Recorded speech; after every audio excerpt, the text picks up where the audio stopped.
my first open mic. I see so many amazing writers who have published amazing stuff. I haven't published anything. I haven't written anything. And I'm not here as a writer, here as a speaker. So this is a small speech which I have written after some life events which happened. And then I have named the speech as The Waiting Room. I don't know if you have ever waited for a text. Not just a normal text, but the text. The text that could explain everything. Something that you have longed for, the understanding that you have longed for, make everything make sense. I think I have waited for years for a text that never came. Not literally text, conversations, apologies, reassurances, proof that I mattered, proof that I was valued.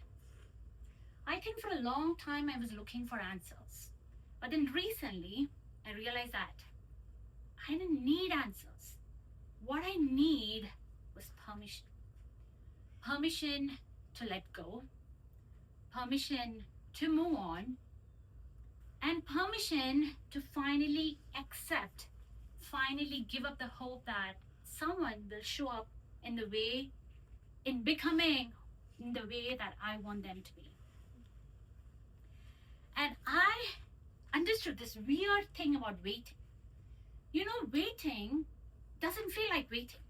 Waiting feels like love. Waiting feels like hope. Waiting feels like responsibility. Waiting feels like that's the right thing to do. And because of that, I waited in that waiting room for a long time. For a very long time. And things changed. That was one ordinary evening. I was sitting in the living room of our beautifully built home. My husband was upstairs. My mom was cooking something. My kids were playing. My kid is here too.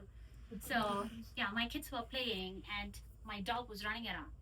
And I was sitting in the sofa thinking, why do I feel so alone in a house full of people? You know, that thought sank. That thought, that was not a just one-time thought. That thought had reoccurred. But this evening was special. I sat with the discomfort, and then that put a question in me. Maybe I may not get the conversation that I expect. Maybe the life that I always dream is just a version, and it never existed. Maybe that's never gonna come. And that realization was so heartbreaking for me because I had to sit with something that I was avoiding all my life. And that was how much of my life I had put on hold while I was waiting.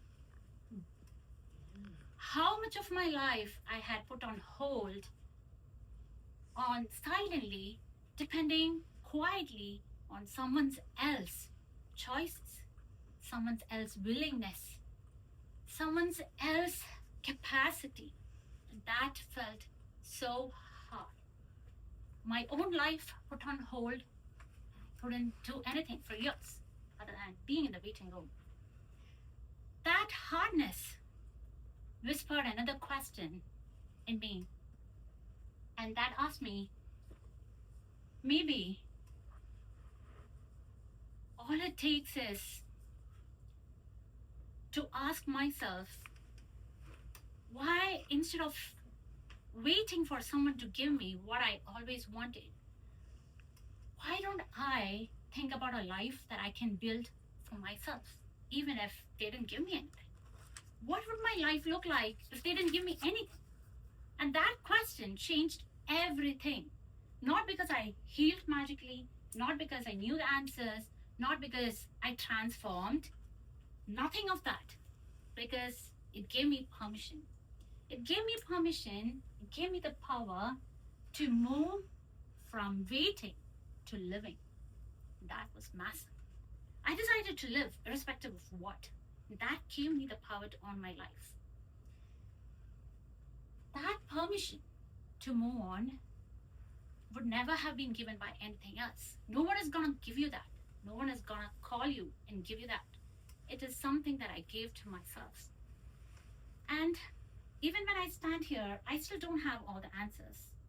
But then for me these days, healing looked like owning my life and not wanting my life to sit on holding state, waiting for something else, waiting for someone else.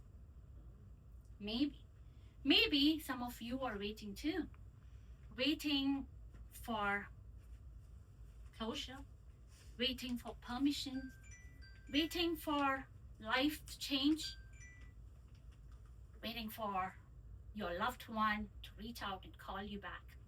It could be anything. If it is you, I don't have any advice. I don't have any solution, but I leave you with one question. What if any parts of you are in the waiting room, how it would be, what could happen in your life if you just stood up and walked out? Thank you.